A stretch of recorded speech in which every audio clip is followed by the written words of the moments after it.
Preparing for a Swift payments interview? You've reached Candy Mentor, and this video is for you. We'll walk through 15 key questions you're likely to face. For each question, you'll see a sample answer, followed by the key points to cover. Subscribe, like, and share, and drop a topic request in the comments. Question 1. What is Swift, and what role does it play in international payments? Swift is a secure global messaging network used by financial institutions to exchange payment instructions and related information. It does not move money itself. Actual settlement happens through correspondent accounts, central bank systems, or local clearing networks. In a cross-border payment, Swift provides the standardized message, such as an MT-103 or PAX.008, telling banks who to debit, credit, and route funds through. Its value is reliability, security, standardization, and traceability. While answering, focus on Swift as a secure messaging network, not a settlement system. Mention standardized payment instructions, bank connectivity, correspondent banking, and why accuracy and controls matter. Question 2. Can you walk me through the life cycle of a Swift cross-border payment? A Swift payment starts when the customer or internal system submits payment details: beneficiary, amount, currency, bank identifiers, and purpose.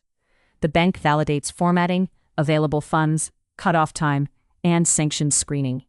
Then it generates a Swift message and sends it to the beneficiary bank directly or through correspondence. Funds settle through Nostro accounts.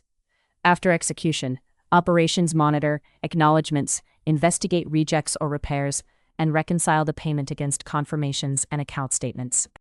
Make sure to cover payment initiation, validation, sanctions screening, message creation, correspondent bank routing, settlement, confirmations, exceptions, and reconciliation between internal ledgers and Nostro statements.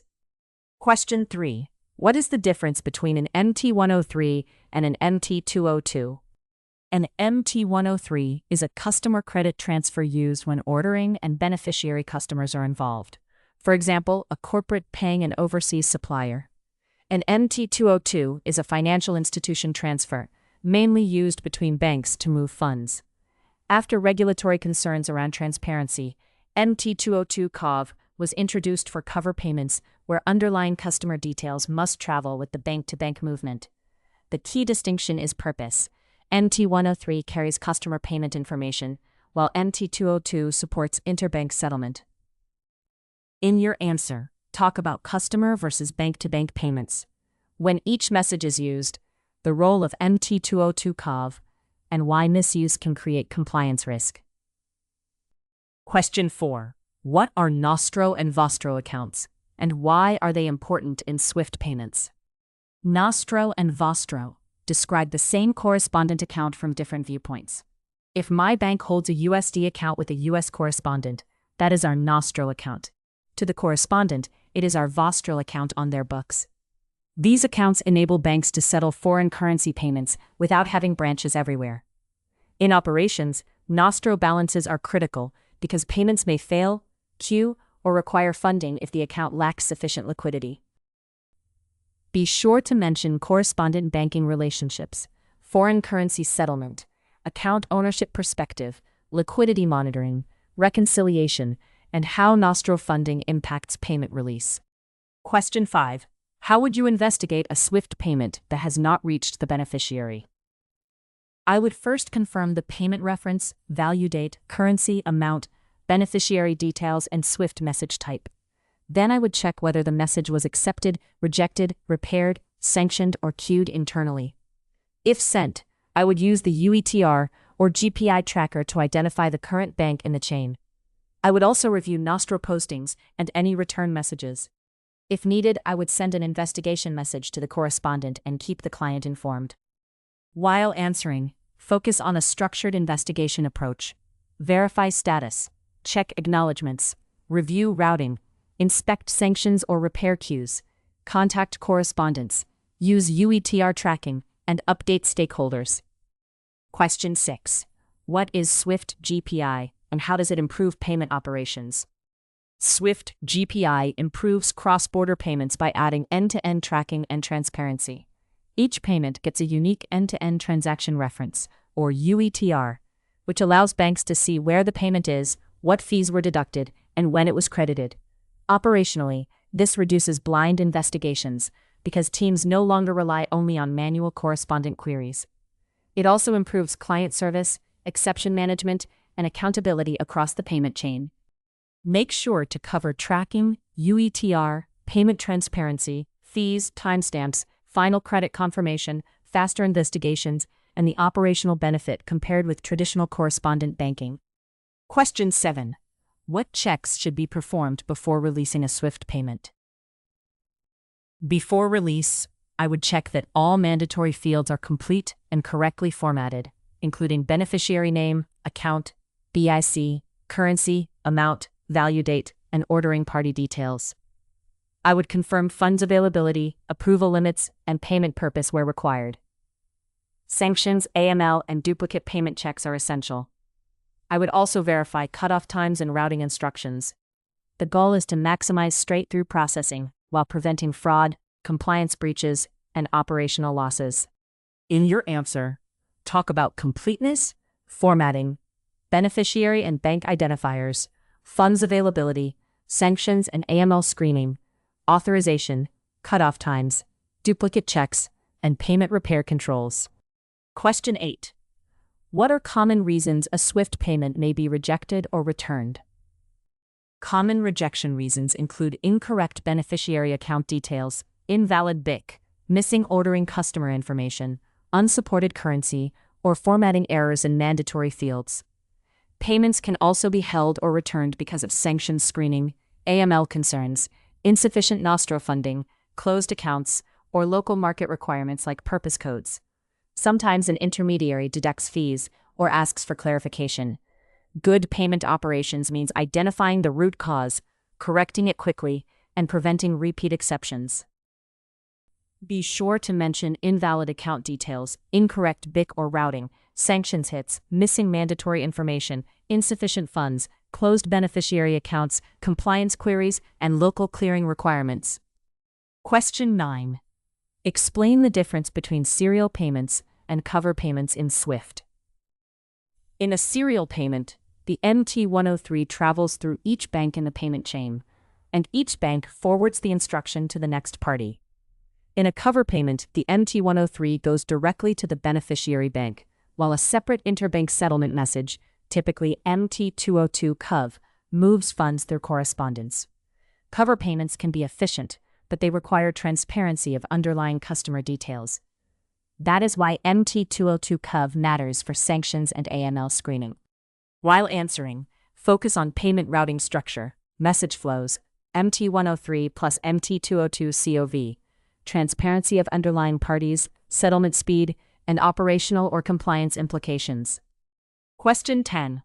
How do SWIFT messages relate to sanctions screening and AML controls? SWIFT messages contain the data used for sanctions and AML screening, ordering customer, beneficiary, banks, countries, references, and sometimes purpose information. Screening tools compare these fields against sanctions lists, politically exposed persons, embargoed jurisdictions, and internal risk rules. If there is a potential match, the payment is stopped for review. Clean, complete message data is critical because poor formatting can create missed hits, false positives, delays, regulatory breaches, and reputational damage. Make sure to cover screening of parties, banks, countries, narratives, false positives, escalation, audit trail, regulatory risk, and why message field quality directly affects compliance effectiveness. Question 11. What is ISO 2022, and how is it changing SWIFT payments? ISO 2022 is a richer financial messaging standard that uses structured data, often in XML format, instead of legacy MT free text formats. For payments, messages like PAX.008 and PAX.009 are replacing or coexisting with MT-103 and MT-202 equivalents. The benefit is better data quality, stronger screening, improved reconciliation, and fewer manual repairs. The challenge is migration. Banks must update systems, mapping rules, validation logic, reporting, and staff knowledge during the coexistence period.